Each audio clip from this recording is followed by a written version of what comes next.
Hello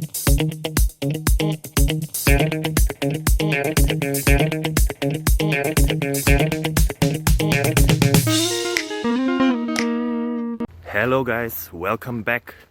I have a new question for you. I hope it is interesting. If not, I'm sorry, but watch it anyways. Maybe you can also watch another question with many questions and answers. So enjoy.